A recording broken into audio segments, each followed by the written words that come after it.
Welcome back to It's Not Normal, the podcast, episode 26. In this week's episode, I want to talk about what it can be like to navigate relationships with a sibling or siblings when you share a narcissistic parent, both when you're all living under the same roof and after you've moved out, distanced yourself, or made the decision to go low or no contact. Let's get into it. Sibling relationships are really interesting to me. More so, I think, as I've gotten older and become an adult than when I was a kid. I didn't think very much about it when I was a kid because I just had siblings. That was the way my life was. We were all just kids hanging out. And again, for most of my childhood, I was under the impression that most families were like mine. I don't think my thought process went too far beyond my own reality. And so I had siblings, I had cousins who had siblings, and so it just kind of seemed like a really common experience for a lot of different kids my age. But as I've gotten older and we've moved into adulthood, for a little bit of context, I am right smack in the middle. I'm the oldest daughter. I've got an older sibling and I've got a younger sibling. And so as we've gotten older and moved into adulthood and started to make some life decisions, our relationship dynamics have naturally changed. And sometimes I think when you have siblings and you sort of make that transition from all living at home with your family to now going out on your own and you're more independent, your life is in your own hands and you are more over control of your own decisions than maybe your parents or your family was in the past.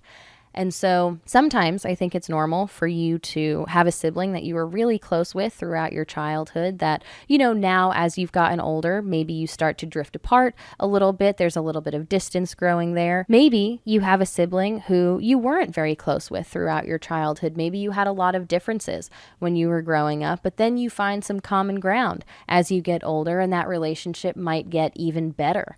I think it's common for people to experience, growing up with a sibling who they never felt a real connection with. Maybe there's a big age difference there. Maybe there's gender that comes into play and you just never really connected. And as you get older, maybe you move on and you're working in different places and that relationship kind of fizzles out. Maybe it's pretty low contact. And then I think you've also got a scenario where you were just butting heads like kids do, but you were still in the same environment. You got along enough. And then as you get older, you kind of make that transition from brother or sister to friend. And I think that's a really wonderful transition when that does happen successfully, because now you can kind of go out into the world and support one another. Someone who knew you when you were a lot younger, right? They were with you through all of these weird, strange phases, and they were on that one really awkward family vacation, and they know a lot of background about you. And to have that relationship that you can take with you into adulthood, I think is always really valuable. And it's a really, I think if you find yourself in that position, you're really lucky. And what's so interesting, I think, about sibling dynamics as you get older is that when you're younger, it doesn't necessarily matter what your personal preferences are or what your interests are. It doesn't necessarily impact. There's no direct correlation between those two things and how often you see one another, because you're coming back to the same house. Chances are you're eating meals at the same table. You're attending the same family functions or trips. You've got to get in the same car together to get from point A to point B. And so I think because of the nature of sibling relationships, there's a certain degree of closeness that's kind of inherently involved. Whereas as adults, if you want to be a part of one another's lives, you have to make a concerted effort to see one another and to see one another often. You have to put time and energy into coordinating those things, especially depending on where you live, where you work. You aren't in the same school anymore, coming home at the same time, having the same winter breaks and summer vacations. Your lives might look drastically different.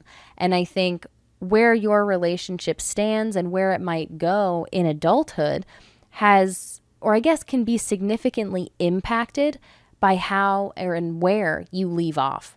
Which brings me to how a narcissistic parent might, throughout your childhood, shape your relationship with your sibling or siblings, and maybe even into adulthood for their own personal gain. When it comes to siblings, I think you can have two drastically different experiences even if you're living in the same environment, depending on, age, gender, and more specifically, when we're dealing with narcissistic families, depending on your position within the family.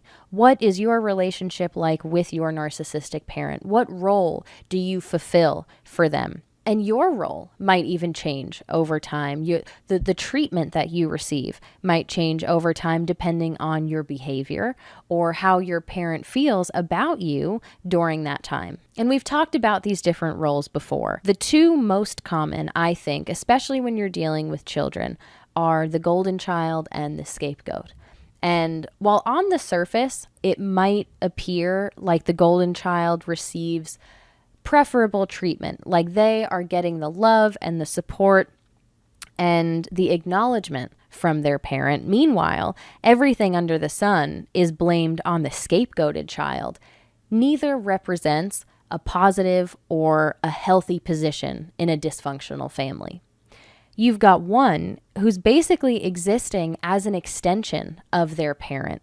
This child's success feeds their parent's ego, and the parent lives vicariously through them.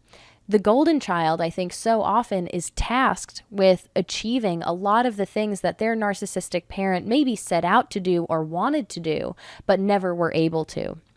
And then you've got another whose identity is being informed by a lot of these negative qualities that their parent possesses, but chooses not to acknowledge. And instead, they're projecting them outward onto others.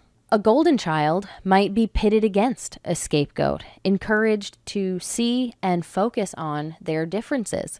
A scapegoated child might resent a golden child because of this outward support and reassurance and admiration that they see them receiving.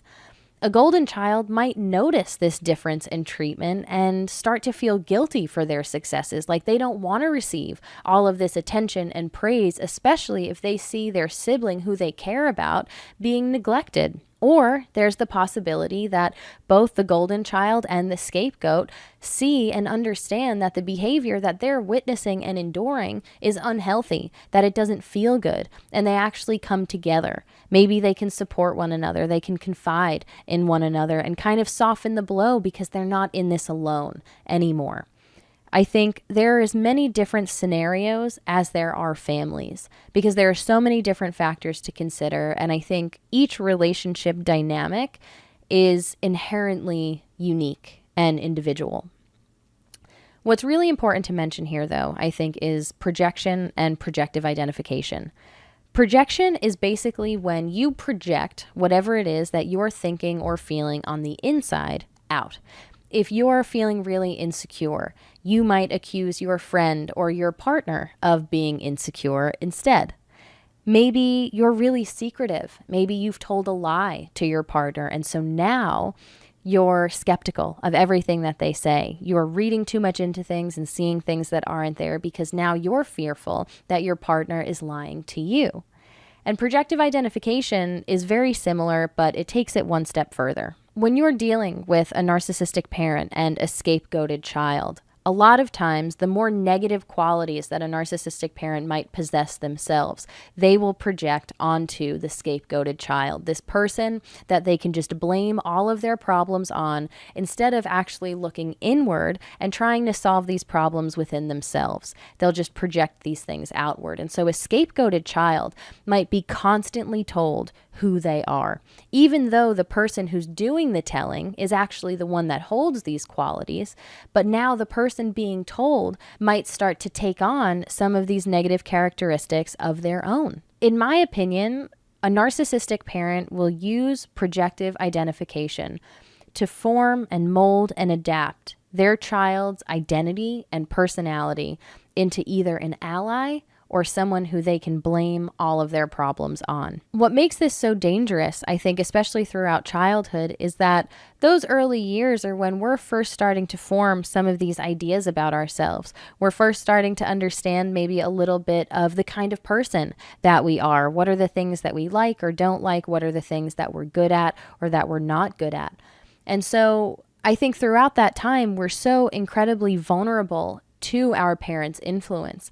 And this could be used in a really positive way, where we're told positive things about ourselves, positive reinforcement, things that make us feel like we're good and smart and capable. Or I think a lot of times when you're dealing with a narcissistic parent, they will use projection and projective identification to not acknowledge a lot of their own more negative qualities. Imagine if day in and day out, you are told by your parent that you're a mess, that you can never keep your room clean, that you're forgetful, you leave things behind, that they just can't trust you with anything because you're not responsible.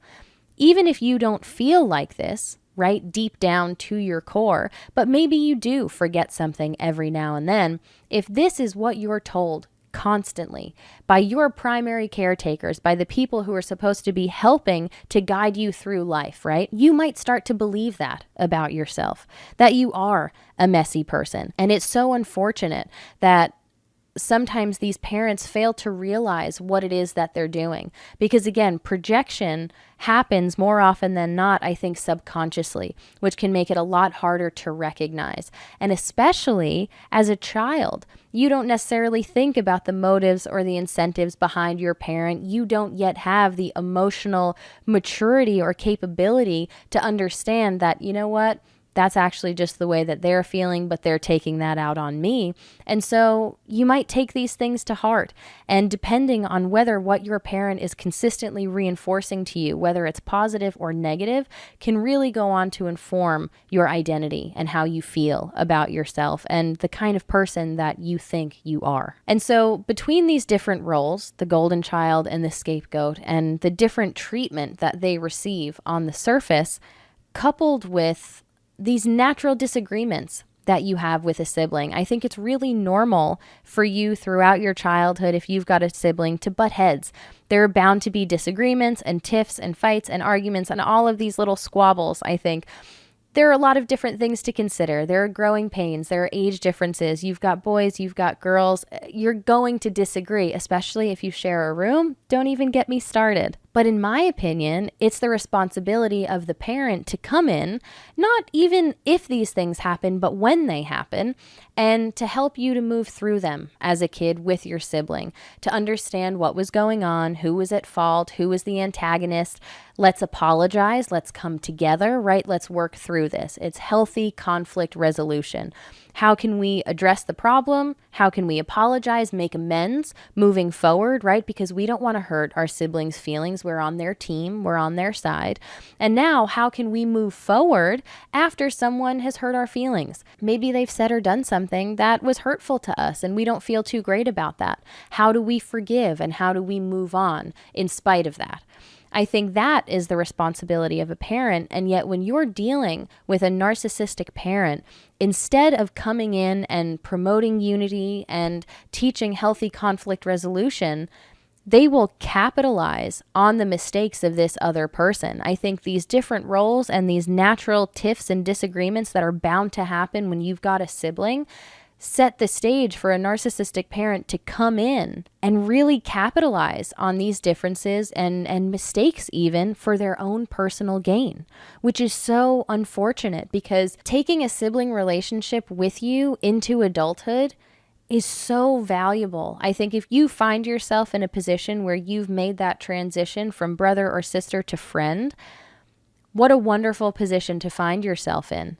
And yet I think narcissists and narcissistic parents included, I think they prefer isolation and divisiveness for a number of different reasons. One, I think if you are isolated, right, and you don't have other close personal relationships with other people, what does that mean? You don't have perspective, which means you're easier to manipulate.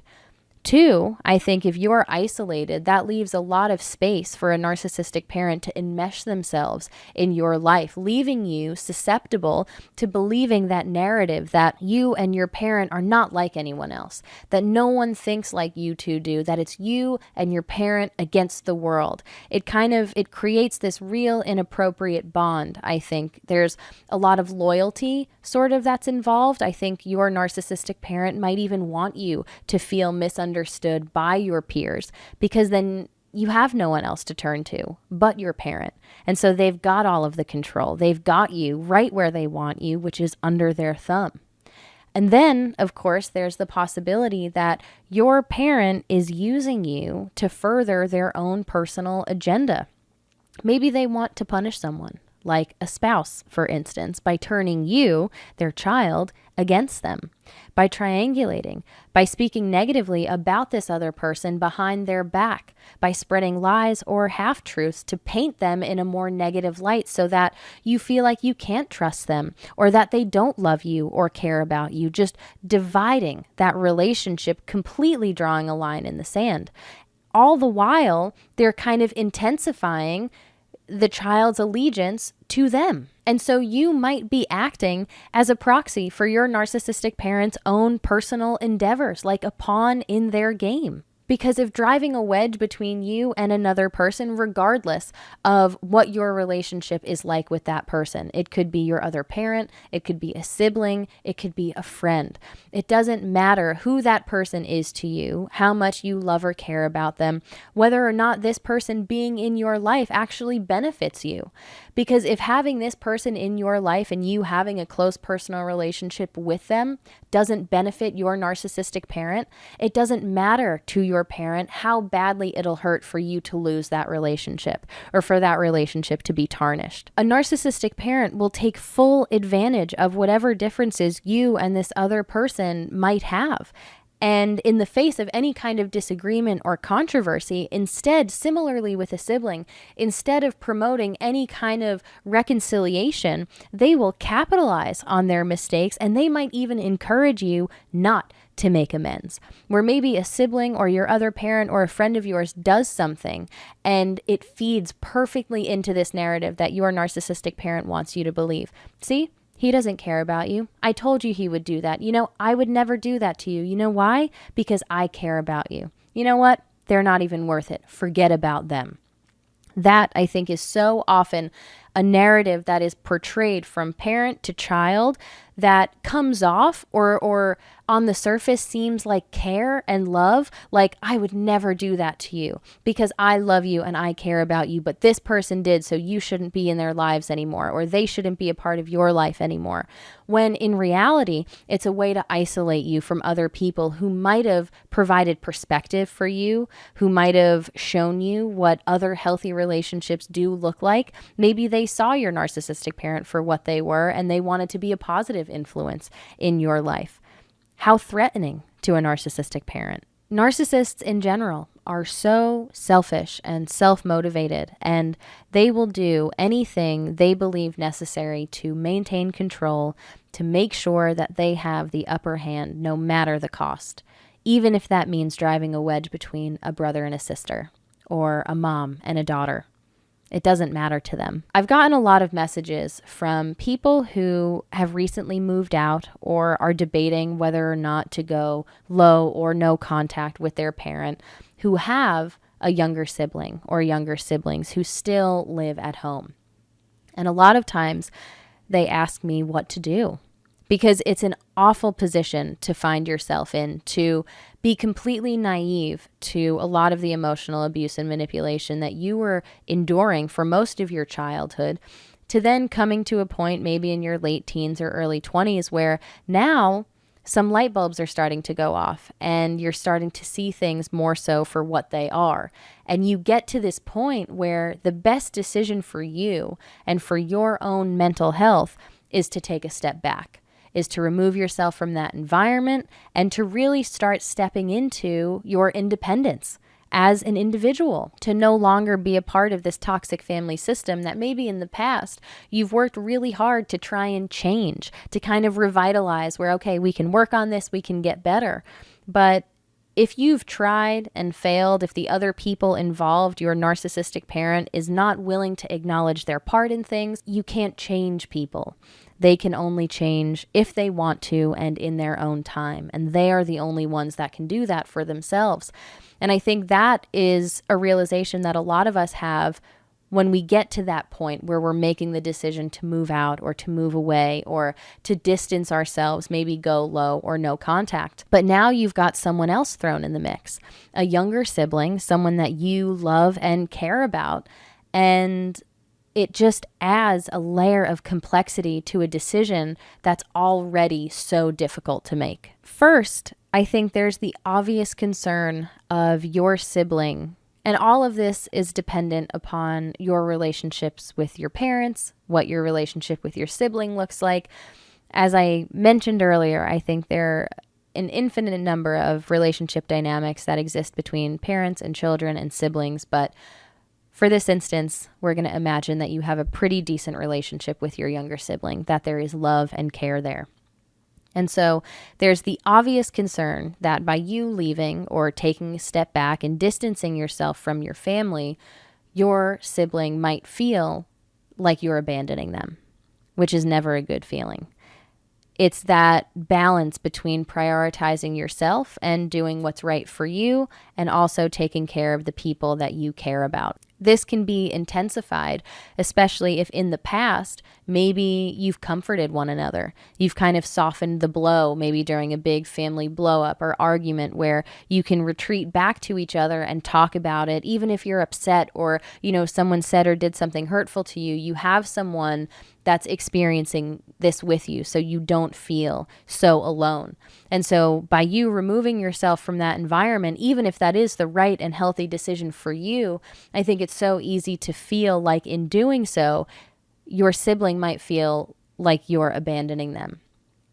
And so it's, again, this kind of added responsibility that you take on as someone who now is seeing this behavior from your narcissistic parent for what it is. Because I think normally if you've got a healthy family dynamic and, you grow up, maybe you go off to college or, you move out and you get a job, it's not as intense of a transition because chances are your parents are supportive of your move, right? They're happy for you to take this next step in life. So it's a generally, maybe emotional because you won't be living under the same roof anymore, but it's a generally positive experience. And if you've got a younger sibling, you feel comfortable and safe that you're leaving them with your parents, that they're in good hands. You don't have to worry about them. They are not your responsibility. And yet I think depending on, again, your age, your role, the role that you fulfill within your family, it can be really easy when you're dealing with a manipulative parent to feel responsible for the other people that are involved, to kind of put yourself in front of them when you can, to protect them as much as you can from whatever it is that's going on. And now if you're no longer physically in that environment, you're not going to be able to do that anymore. And so it can be really hard to make that decision all while ensuring that your sibling knows that you're not abandoning them or leaving them behind. There's also the possibility that you leaving, depending on how that transition went with your narcissistic parent, because again, we know that one of a narcissist's main obsessions is control. That is one of the things that they need the most. And so you moving out and physically removing yourself from under their roof, that might trigger them. That might intensify their negative behaviors, their already toxic characteristics. And now that you're not there to endure any of that, who's left in the crosshairs but your sibling? And you don't want to feel, naturally you will, though, feel that responsibility that by you leaving, there's less of a buffer now. If you hear something going on, maybe, you would have been able to step in and diffuse the argument or mediate in one way or another. But now, if you're not there, your sibling might be the sounding board for all of this. All of that negativity might transfer directly to them. And be even more intensified now, which is the last thing that you want for someone that you love and care about. Or It can go in the completely other direction where maybe you taking this stance and actually moving out scared your parent a little bit because they completely lost control of you. Maybe you're kind of like a lost cause at this point, right? And they don't want to do that again. They don't want to lose control of any other member of their family. And so they might take a completely opposite approach. And they might start to be a little bit less controlling on the surface, maybe a little bit more lax, letting your younger sibling do things and have the freedom that you wanted and deserved, but never got. And now, what's really important to mention here, I think, especially if you're looking to maintain a healthy relationship with your sibling once you've both moved into adulthood, it is so important for you not to resent them for having the freedom that you wanted but never got. And maybe even as a result of you moving out, or you going no contact, or you distancing yourself in one way or another. It's like you made this big change and now all of a sudden the behavior is a little bit different. It's important to remember that it's not their fault for getting to do or experience all of these things that maybe you missed out on because your parent was even more controlling when you were their age. It's a positive thing, maybe, if your sibling is receiving a little bit, even if it doesn't come from a healthy place, but if your parent is treating your sibling a little bit differently out of fear or out of spite, even to kind of prove, well, you distanced yourself and you did all of these things, but you see, we're not that bad. It's not your sibling's fault. And there's nothing wrong with them getting to experience that, even if you didn't. Sure, it might suck for you to kind of be watching from the outside in now, like, I wish I got to do those things when I was your age, but I never got the chance to. I think sometimes, especially if you're the first one to kind of raise any red flags and to make that decision to move out, to move away, to cut them off, you can be the one who kind of paves the way where, no one ahead of you did that. And so the road is going to be really messy and bumpy, but you're going to navigate it. And I think, even just visually, when you imagine something like that, anyone who follows behind will have a little bit of an easier path to follow because at least there's something there, right? And so it's important, I think, not to resent your younger siblings for these things, but instead to kind of hope that if they make the decision to stand up for themselves and to gain their independence, that, maybe they have some breadcrumbs now to follow so that this transition won't be as hard for them as it was maybe for you. And then, of course, there's the smear campaign. And this is probably one of the most troublesome and one of the scariest parts of breaking out of a narcissistic family, of cutting ties with a narcissistic parent. Recognizing the abuse, the emotional manipulation, and seeing your parent accurately can feel to them, and even to you maybe in the beginning, like betrayal. It's not uncommon, I think, for a narcissistic parent to try to tarnish the character of their child, of a child who is broken out or who has distanced themselves, who is tried to hold them accountable for their more negative behavior. And so again, a parent may not want to go through that a second time. They might not want to lose control over your younger sibling. They might not want your younger sibling to follow in your footsteps and to see them accurately, to see them for what they truly are and understand how toxic and unhealthy their behavior actually is. And so to combat them following in your footsteps, they might run this smear campaign that much more intensely with your younger sibling. They might tell lies about you. They might try to tell your younger sibling that you are abandoning them, that you don't care about them because if you did, you never would have left. Maybe that your life choices are a lot worse than they actually are. Maybe the company that you're keeping isn't all that great. I think anything a narcissistic parent can scrounge up to try to make you look like a bad person, to really paint you in a negative light to your younger sibling, they might do.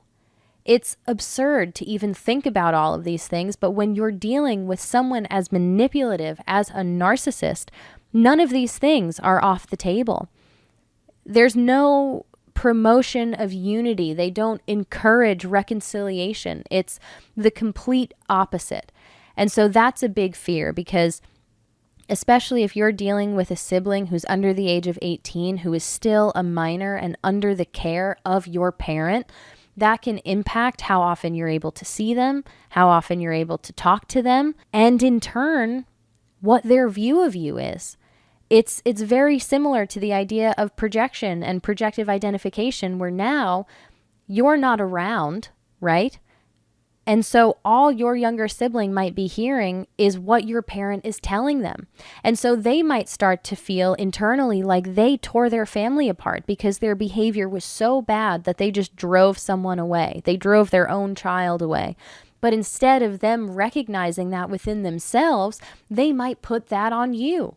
And you're not there to defend yourself. But imagine if every single day your younger sibling is upset because you're no longer there. And your parent, instead of actually comforting them and talking to them about the reason why these things happen and how we're going to work through it, they might just pretend to be sad with you. Maybe they are sad, but not for the right reasons. They're sad because they lost control. And so they might be sad with your younger sibling and say, yeah, I can't believe it. They tore the family apart. If they just wouldn't have done that, we all could have still been together. And so they're painting you, again, as the bad guy. And you're not even there to defend yourself. And depending on what your relationship with your sibling is or was like, depending on how young and vulnerable they are, there is a possibility that they might start to believe these things, which is terrifying.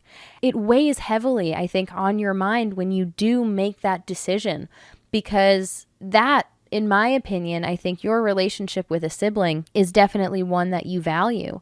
You know, I think, again, it's different for every situation, but, you know, I know in my life, I've experienced both ends of the spectrum where I have grown up as an adult and I've drifted from my sibling, where we are farther apart now than we ever were. And I don't know what that looks like in the future. I don't know if we'll ever rekindle our relationship.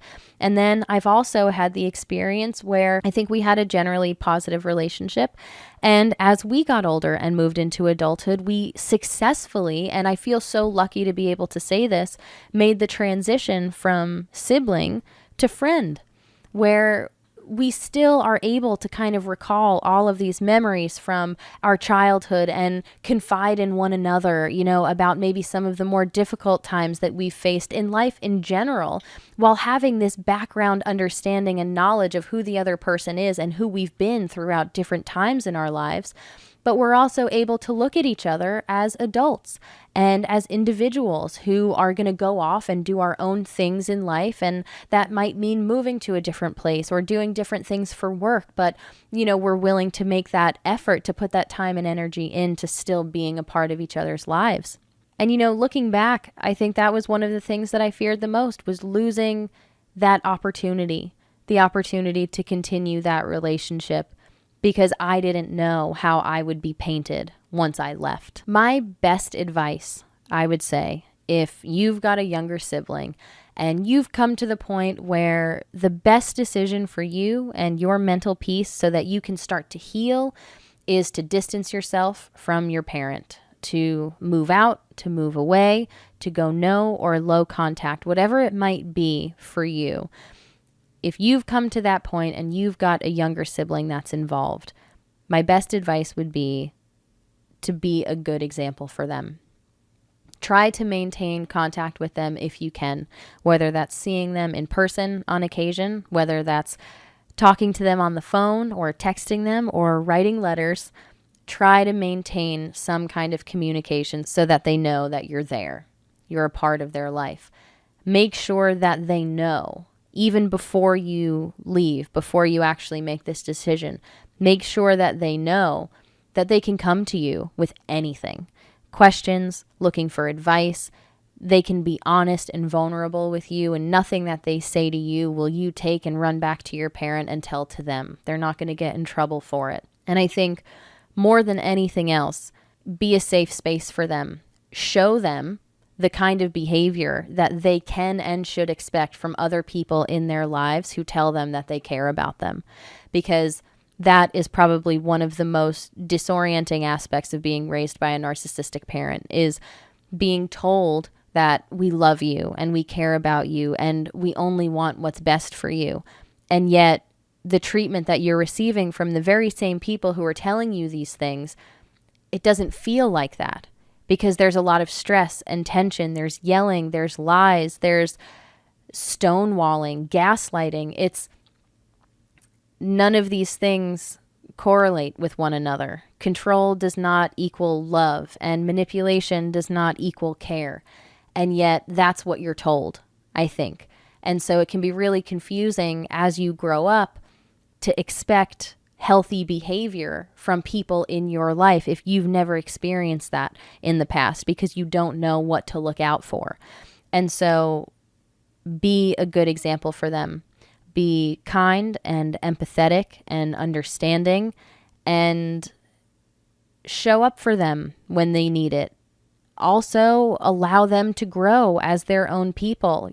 Tell them that independence is okay. It's okay for you to make your own decisions, and you don't have to feel bad for saying how you truly feel if that upsets another person, because everyone has different opinions. All of these different things, these red flags that you started to notice as you were approaching that point in the road that you're at now, where it's like, okay, it's time for me to go. All of these different things that you've noticed and that you'll continue to notice as you reflect on your experience, I think, throughout your childhood, put them into practice in a positive way with your relationship with your younger sibling. Kind of make sure that, you hit those different points where it's like, hey, do you ever feel like you have to just get up and start helping someone as soon as they get up, even if they don't ask for your help? Like, do you feel like you just always have to be doing things for other people? Have these conversations, try to feel out how they're feeling. Maybe some of these things that they picked up on, this hypervigilance, right? This self-doubt. Let's get to the bottom of it. Let's talk about it. And just, I think as long as they know that you, as their older sibling, are a safe space, there's an open and honest dialogue there, that I think is the most beneficial thing that you can do for a younger sibling while they're still living at home with your narcissistic parent. And on that note, I think I'm going to be wrapping up this week's episode. I really hope you enjoyed it. I've gotten so many comments and messages from people surrounding this topic, and it's hard to address them all individually. And so I wanted to kind of put all of these different questions that I've gotten and these ideas that I've had in terms of how to best handle this into one concise episode, so that hopefully this makes a little bit more sense, not just for one of you, but all of you, anyone who's ever asked. So if you like this video, please be sure to give it a like. If you're watching on YouTube, comment, subscribe to our channel, do all of the things. If you're listening on Spotify, be sure to leave us a rating. It goes a really long way, and I really love hearing what you guys have to say about the episode. So thank you so much to everyone who's tuned in, and I will be back next week with another episode of It's Not Normal, the podcast. Bye.